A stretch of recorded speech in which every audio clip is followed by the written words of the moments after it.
Welcome to the Better Together Here podcast with your hosts Devin and Ashley, helping you make the most of your time in New York City. Hey everyone, and welcome to the Better Together Here podcast. My name's Devin. And my name is Ashley.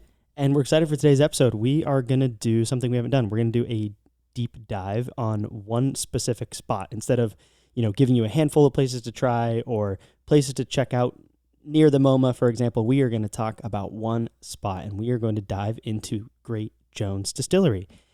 Let's get right to it.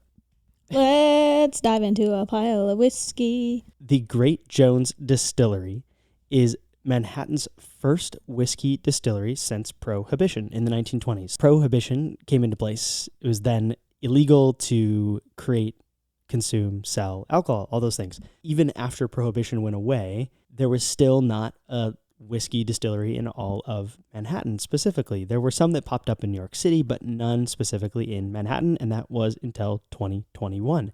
Great Jones Distillery was planning to open before that. They had been searching for a building. It took them about a year to find the type of building that they actually wanted.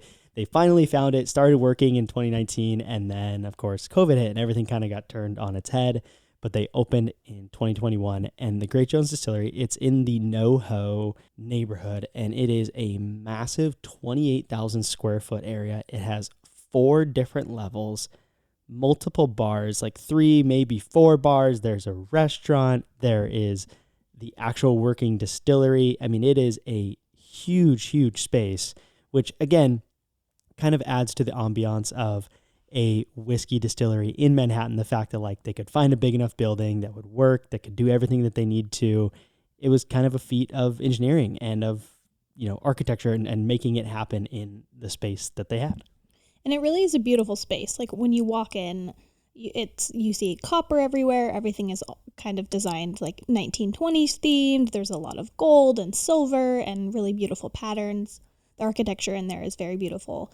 And one of my favorite parts is when you do they do a tour of the distillery. There's a really massive and beautiful copper still that is great for getting pictures and stuff. But that's what they actually use to distill their whiskey.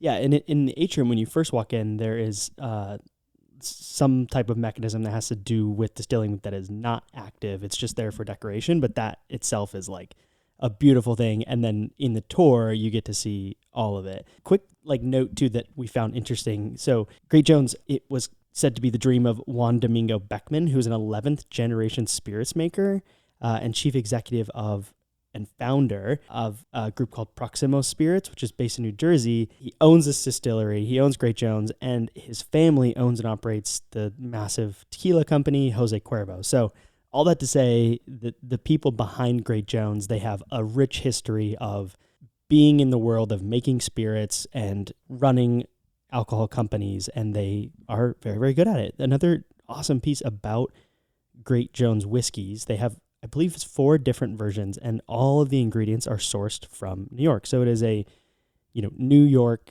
bred, created, marketed, all of that type of product, all in New York.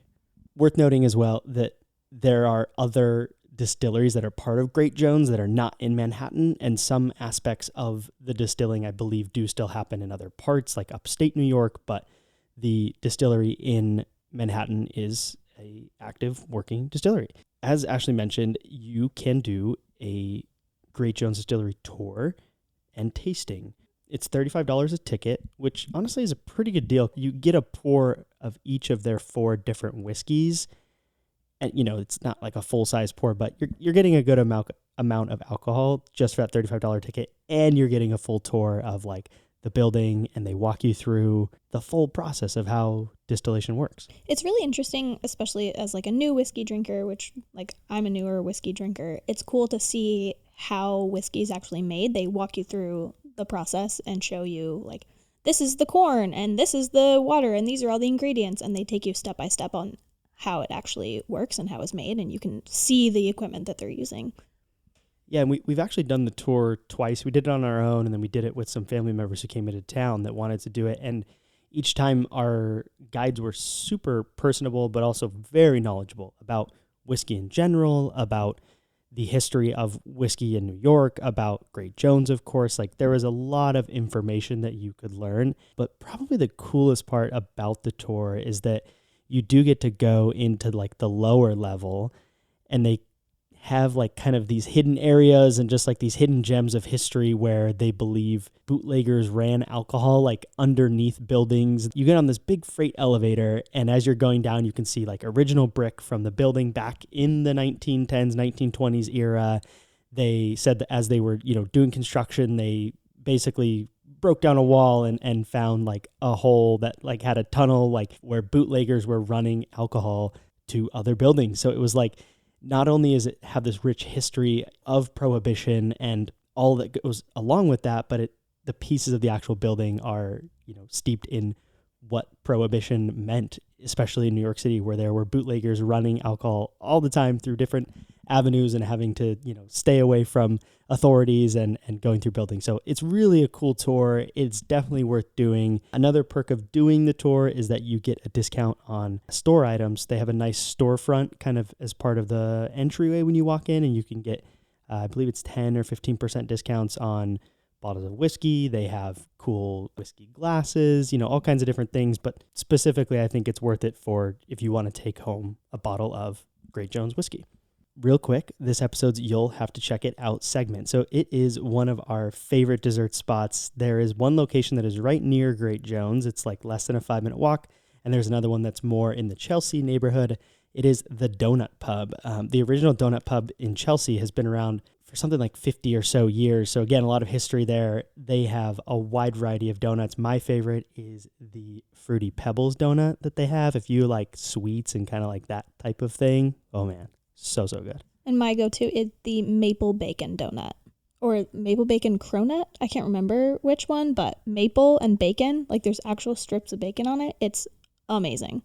And they also have really good coffee, and the inside's really cute as well. I like the design of it. It's almost like an old like diner feel with like the old like diner like round chairs that you sit on, and I don't know, it's just like a really fun experience to pop in there, grab a donut, grab some coffee, try something new.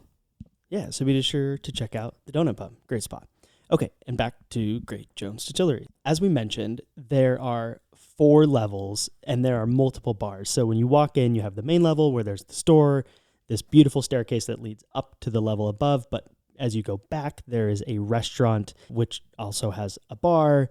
You go up the stairs, there is a whole nother bar. You go up to a 3rd level and there's like a more lounge type thing where they have events.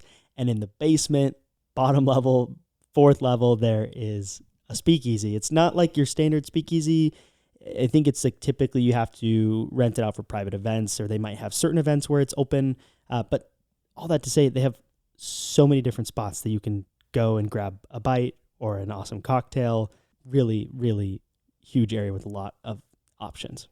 One thing that's cool is in that lounge area, they also have events. So they have jazz nights sometimes where you can buy a ticket and it's like 2 to 3 hours of jazz music. And sometimes it includes like cocktails and small bites. So that would be like a really fun date idea if you wanted like a slightly nicer original date. Kind of fun to listen to jazz music in a Prohibition 1920s themed lounge. And they have other events as well. Like Devin said, they do have spaces that you can rent out if you wanted to like have a party or like a work event or something. They do have event spaces for that. We are going to talk about some of our favorite food and drinks that we've had there. Do know going into it that you're paying for an experience and the cocktails are going to be relatively expensive, as is the food. But there is a happy hour. They have happy hour every Tuesday through Friday from 3:30 to 6. So if you want to check it out and not have to spend as much money, I believe they have $12 cocktails during their happy hour, which is much cheaper than I think their normal prices are around. Probably the cheapest would be $15, and you'd push up to $20 for some of the cocktails. Yeah, I would say the cheapest might even be like $18. I feel like they're pretty highly priced, but they are made very well. Like, in my opinion, it's like an $18 cocktail that's worth the price tag versus like an $18 cocktail you pay for at a sports bar. Some of the drinks that we've liked a lot are the Mr. Jones cocktail. That one has bourbon, ginger liqueur, and lemon juice. It's really great, really refreshing. Highly recommend that one. Another cocktail that we've had and liked is the 3rd Street Sour. It has bourbon, pear puree, lemon juice with a red wine float on top. That one's very, very good. And the last one I'll recommend is the Empire State Cobbler. It's like a bourbon, apple cider, lemon juice, and orgeat situation. Really citrusy, apple cidery, perfect like fall time cocktail. Like Devin said, the prices are a little bit more expensive. They do have a restaurant there. We've eaten there once. I thought it was good. I have nothing bad to say about it. It was just pretty expensive. So if you're going to eat there, just know your entrees are going to be in the $30 to $40 range. Like it'll be a more expensive meal. And my personal opinion is that you could probably skip the restaurant and just do drinks before or after dinner there, rather than going there for dinner and drinks and the tour. Yeah, I'd agree. And along those lines, if you're going to do the tour, it's nice to, give yourself some time and either get there early and have a drink as you're waiting for the tour to start, or have another drink after, whatever it might be. But I agree. The food is it's good. It's like really quality food, but it's just expensive, and really the drinks are the experience there. So that is Great Jones Distillery. It is honestly an awesome spot to check out. Whether you do the tour, you pop in for a happy hour drink, you have a full meal with cocktails, you go to an event, like there's so many different things you can do. And it's cool to just see a piece of history and to check out the first whiskey distillery in Manhattan since Prohibition. All right, to finish this episode, we are going to read the back label of the Great Jones Rye whiskey to round it out. It says, at the storied corner of Great Jones and Broadway, those are the streets actually in Manhattan where this is located, we built Manhattan's first whiskey distillery since Prohibition. Great Jones Rye Whiskey is distilled from 100% rye grain sourced entirely from farms in New York State and aged in American oak. The result is a whiskey complex enough to enjoy neat, yet perfect for cocktails, layered with notes of vanilla, dried fruit from the orchard, and iconic rye pepper. It's a spicy love letter to our state's hardiest grain. So we hope you check out Great Jones Distillery. If you haven't already, please leave a review on Apple Podcasts. Follow us on Spotify. Share this with anyone you know in New York or traveling to New York. It's super helpful, and we appreciate all the positive interactions. If you have ideas for episodes or things you'd like us to cover, just send an email to hello@bettertogetherhere.com, and we will try and include it in a future episode.